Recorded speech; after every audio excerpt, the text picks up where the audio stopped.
আর একটু উস্কাই দিলাম না কেন? তাহলে তো আমাদের কোনো সমস্যা নাই। জাহান্নামে যাইয়া পরে আবার সাপ মাপ চাইয়া তারপর জান্নাতে যাবো, অসুবিধা কি? ওই যে পূর্বে যে কইছিলেন যালিকা বিআন্নাহুম ক্বালু ইন্নামাল বাইউ মিসলুর রিবা, যে আল্লাহর আয়াতকে অস্বীকার করেছেন, আল্লাহর কথাকে অস্বীকার করেছেন, আপনি কুফরি করেছেন, আপনার নাম তালিকায় কাফেরের তালিকায় নাম হয়ে গেছে। কোথায় যাবেন? কোথায় যাবেন আপনি? মোমেন সুদ খাবেন ঘন ঘন। একটা 100 টাকায় 100 টাকায় 110 টাকা, ঠিক না বেটি?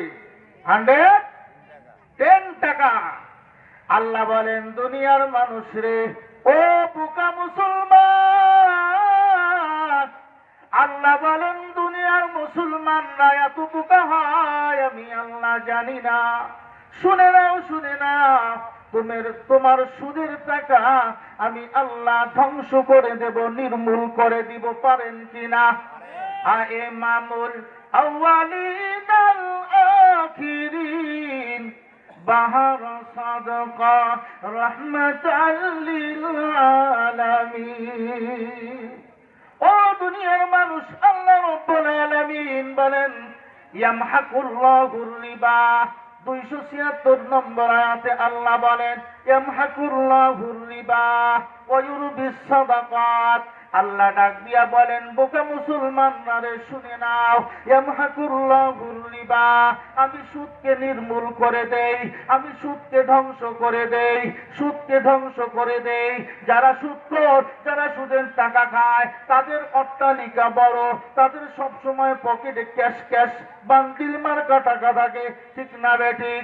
আল্লাহ কয় ও দুনিয়ার মুমিনরা, যারা সুদ খাও না, সুদখোরের কাছে এই টাকাটা অপবিত্র, এই সুদখোরের টাকাটা আমি ধ্বংস করে দিতে পারি।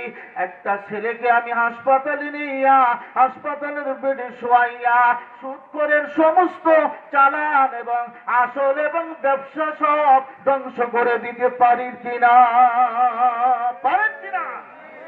এই জন্য আল্লাহ বলেন ইয়ামহাকুল্লাহুর রিবা, সুদকে আমি আল্লাহ নির্মূল করে দেই, ধ্বংস করে দেই। ওয়া ইউরবিস সাদাকাত, আর দান সদকাকে আমি আল্লাহ বর্ধিত করে দেই। সুবহানাল্লাহ। এটা আবার কেমন?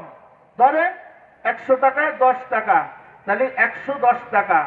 আর যার কাছে 100 টাকা আছে, সে 10 টাকা দান করলো, তার কাছে কয় টাকা থাকবে? তাহলে লস না? লস না, কি বলেন?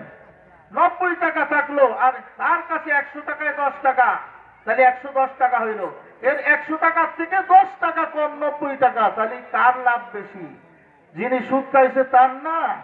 আসলে বাহ্যিক ভাবে দেখা যায় 100 টাকায় 10 টাকা আসছে, ওটা পকেটে থাকবে কিনা জানা নাই, কিন্তু 100 টাকার থেকে 10 টাকা যে সদকা দান করেছে, এইটা আল্লাহর ব্যাংকে জমা হয়ে যাবে, কোনো চুরি হবে না, ডাকাতি হবে না, ঠিক না বেঠি? কালকে আমাদের ময়দানে আল্লাহ ডাক দিয়া বলবেন দুনিয়ার মানুষ, যারা সুদ খাও নাও, শুনে নাও, শুনে নাও, দেখো তোমার আমলনামা সদকা করার, দান করার এতটি টাকা জমা হয়ে গেছে। তোমরা কারা? তোমরা আল্লাহর রাস্তায় দান করেছিলা, বাড়তি বাড়তি বাড়তি বাড়তি 90,000 না, 90 টাকা না, 90 লাখ না, আমি আল্লাহ ইচ্ছা করলে 90 বিলিয়ন দিতে পারি।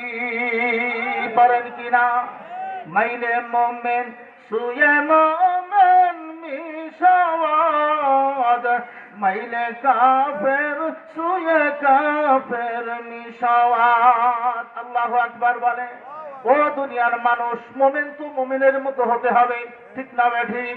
আর কাফের তো কাফের আচর ব্যবহার হতে হবে, ঠিক না বেঠিক? মোমেন যদি সুদের কারবার করে আর আল্লাহর বিধানকে অস্বীকার করে, কুফরির সাথে যদি খাতায় নাম লেখাইয়া যায়, দুনিয়ার মানুষরে আল্লাহ বলেন ওয়াল্লাহু লা ইউহিব্বু কুল্লা কাফারিন আথীম। আল্লাহ বলেন অকৃতজ্ঞ ব্যক্তিকে, অকৃতজ্ঞ বান্দাকে আমি আল্লাহ ভালোবাসি না। কে বলছেন? কে বলছেন? সবাই চেনাই গেছে, আওয়াজ জোরে দেয় নাই, দেয় না? একটু চা খান। কি বললাম? আল্লাহ বলেন ইন্নাল্লাহা লা ইউহিব্বু কুল্লা কাফফারিন আসীম।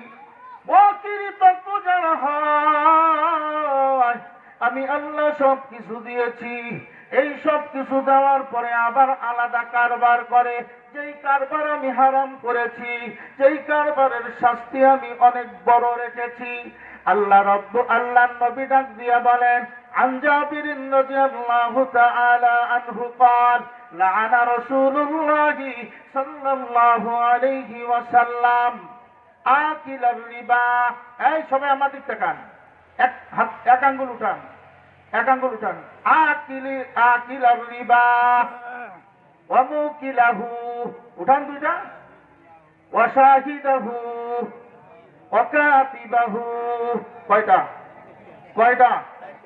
আল্লাহ বলেন আল্লাহর নবীর, এই হাত উঠাই রাখেন, আল্লাহর নবীর লানাত, অভিশাপ। ডাকে কে সুমন ভাই? ডাকে কে? মাস্টার একটু কমাই দেন।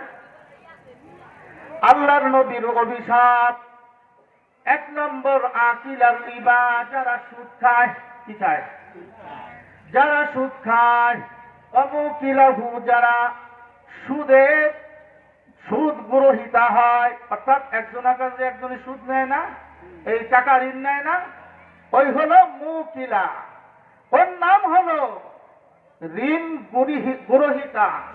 টাকা যিনি নিয়েছেন তাকে বলা হয় 2 নম্বর।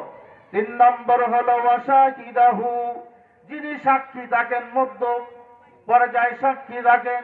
4 নম্বর হলো যিনি এই সময়টা লেখেন, কত টাকা নিয়েছি, 50,000, মাসে কত টাকা, এত টাকা, যিনি কাতেব, যিনি লেখেন। 4 শ্রেণীর ব্যক্তি আল্লাহ নবী বলেন ওয়াকালাহুম সাওয়া, আত্মমান ওয়াকালাহুম সাওয়া, তাদের একই পর্যায়, একই গুনাহ, একই শাস্তি হবে। বলেন নাউযুবিল্লাহ। এখন ইমাম সাহেব অভাবে পড়ছে, যাও বেড়াকে যাইয়া মুসল্লি যাও, ইমাম সাহেবকে একটু উদ্ধার করে আসো। যাবেননি? এই যাবেননি? পিরিত যত থাও যাবেন? যাবেন? আর আমরা একটা অভাবে যদি পড়ি, আল্লাহর কাছে চাই না, যাই আমি বেড়াকে ঢুকে যাই। দেও বান্দিল, সুদ না বেসুদ? আওয়াজ দিয়ে বলেন। আল্লাহ ডাক দিয়ে বলেন দুনিয়ার মানুষ সুদকে আমি আল্লাহ নির্মূল করে দেই, আর দান সদকাকে আমি আল্লাহ তার মধ্যে বরকত দেই। ঠিক না বেঠি? আল্লাহ ডাক দিয়ে বলেন দুনিয়ার মানুষেরা রে, ইয়া আইয়ুহাল্লাযীনা আমানুত্তাকুল্লাহ। আল্লাহ রাব্বুল আলামিন বলেন হে ঈমানদারেরা, আল্লাহকে ভয় করো। কাকে? কাকে? আল্লাহকে ভয় করো। আমানুত্তাকুল্লাহ। এরপরে আল্লাহ বলেন ওয়াজারু মা বাকিয়া মিনার রিবা। আল্লাহকে ভয় করো, আল্লাহ যে উপদেশ দিয়েছেন সুদ থেকে ফিরে থাকো। ওয়াজারু মা বাকিয়া মিনার রিবা ইন কুনতুম মুমিনিন। আল্লাহ বলেন দুনিয়ার মানুষ আমি আল্লাহকে ভয় করো, আর সুদের কারবার ছেড়ে দাও। সুদের আসল যেই টাকা, এই টাকাগুলি শুধু নিয়ে নাও, আর সব কিছু ছেড়ে দাও। রাজি আছি না যারা সুদ খাই? কারণ আপনারা কইলি কবেন কি আমরা তো সুদ করি না, আমরা তো ঠিক না বেঠি? ইয়া আইয়ুহাল্লাযীনা আমানুত্তাকুল্লাহ ওয়াযারু মা বাকিয়া মিনার রিবা ইন কুনতুম মুমিনিন। আল্লাহ বলেন তোমাদের সুদ ব্যবসা ছেড়ে দাও, আসল টাকাগুলি তাদের কাছে নিয়ে নাও, তাদের কাছ থেকে আসল টাকা নাও। কি টাকা? আসল টাকা। যাই আপনি হুমকি দামকি দেবেন, এই বেটা হুজুর সুদ খাইতে নিষেধ করছে, আসল টাকা দে, এখনই সব দিয়ে ফেলাবি ফেলাবি, এরকম না। না, আল্লাহ বলেন শুনে নাও কিভাবে আদায় করবা। ও দুনিয়ার মানুষ আদায় করতে হবে, তাকে সময় দিতে হবে। কি দিতে হবে? অন্য আয়াতের মধ্যে আল্লাহ বলেন, এই পৃষ্ঠার মধ্যেই অন্য আয়াত, এক আয়াত ভুয়া পরের আয়াতে আল্লাহ কি বলেন ধারাবাহিকভাবে আলোচনা করে যাই। আল্লাহ বলেন, ফাইল্লাম তাফআলু, যদি তোমরা এই উপদেশ না শোনো, আবার যদি তোমরা সুদের কারবার করো, আল্লাহ বলেন ফাযানু বিহারবিন মিনাল্লাহি ওয়া রাসূলি, আমি আল্লাহ ঘোষণা দিলাম। কে ঘোষণা দিছে? আমি আল্লাহ ঘোষণা দিলাম তোমার বিরুদ্ধে আল্লাহ এবং আল্লাহর রাসূল যুদ্ধ করবে। বলেন নাউজুবিল্লাহ। কি করবে? কি করবে? যুদ্ধ ঘোষণা করে দিয়েছে। কে? আল্লাহ যুদ্ধ ঘোষণা করে দিয়েছেন। ও দুনিয়ার মানুষ, এই জন্য আল্লাহ মাঝখানে আবার বলেন, অর্থাৎ ৭৭ নম্বর আয়াতে আল্লাহ বলেন, ইন্নাল্লাযীনা আমানু ওয়া আমিলুস সালিহাত, যারা সুদ থেকে বাইচা থাকবা, তোমরা ঈমানদার, নেকের কাজ করবা। কিসের কাজ? নেকের কাজ করবা। আল্লাহ বলেন, ওয়া আকামুস সালাহ ওয়া আতুজ যাকাহ, নামাজ কায়েম করবা, যাকাত আদায় করবা। এই কথাটা কেন বললেন? আল্লাহ এই কথাটা এই জন্য বললেন, যারা নামাজ পড়ে এদের শারীরিক যাকাত আদায় হয়ে যায়, ঠিক না বেটি? আর যারা যাকাত দেয় তাদের মালের যাকাত আদায় হয়ে যায়। সুবহানাল্লাহ বলেন না? এরপরে আল্লাহ বলেন, দুনিয়ার মানুষ ওয়া আকামুস সালাতা ওয়া আতুজ যাকাহ ফালাহুম আজরুহুম ইনদা রাব্বিহিম, আল্লাহর পক্ষ থেকে তোমাদের পুরস্কার রাখা হয়েছে। সুবহানাল্লাহ কইলেন? পুরস্কার নেবেন না সুদের টাকা নেবেন? আওয়াজ দিয়ে জোরে। কে কে সুদের টাকা নেবেন হাত উঠান।